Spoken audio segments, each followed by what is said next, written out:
এই ওয়াকিয়া হলো আমাদের নবীজির জন্মের সময়।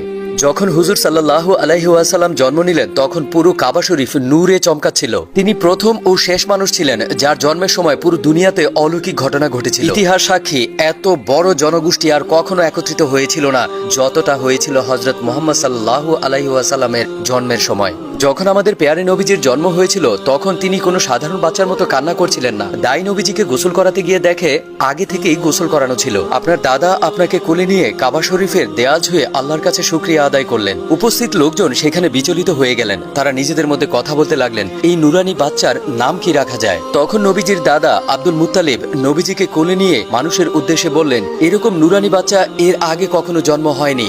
এর নূরে পুরা দুনিয়া আলোকিত হয়ে আছে, তাই এর নাম হবে মোহাম্মদ। হ্যাঁ, মোহাম্মদ। পুরো উপস্থিত জনগোষ্ঠীর মধ্যে ইয়া মোহাম্মদ নামে স্লোগানে পুরা মক্কা নগরী ভরে গিয়েছিল। আল্লাহু আকবার। এই ওয়াকিয়া হলো আমাদের নবীজির জন্মের সময়।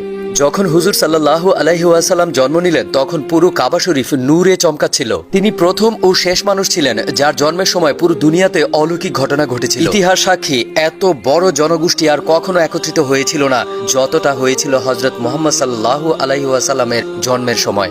যখন আমাদের পেয়ারে নবীজির জন্ম হয়েছিল তখন তিনি কোনো সাধারণ বাচ্চার মতো কান্না করছিলেন না। দাই নবীজিকে গোসল করাতে গিয়ে দেখে আগে থেকেই গোসল করানো ছিল। আপনার দাদা আপনাকে কোলে নিয়ে কাবা শরীফের দেয়াল ছুঁয়ে আল্লাহর কাছে শুকরিয়া আদায় করলেন। উপস্থিত লোকজন সেখানে বিচলিত হয়ে গেলেন। তারা নিজেদের মধ্যে কথা বলতে লাগলেন, এই নুরানি বাচ্চার নাম কি রাখা যায়। তখন নবীজির দাদা আব্দুল মুত্তালিব নবীজিকে কোলে নিয়ে মানুষের উদ্দেশ্যে বললেন, এরকম নুরানি বাচ্চা এর আগে কখনো জন্ম হয়নি।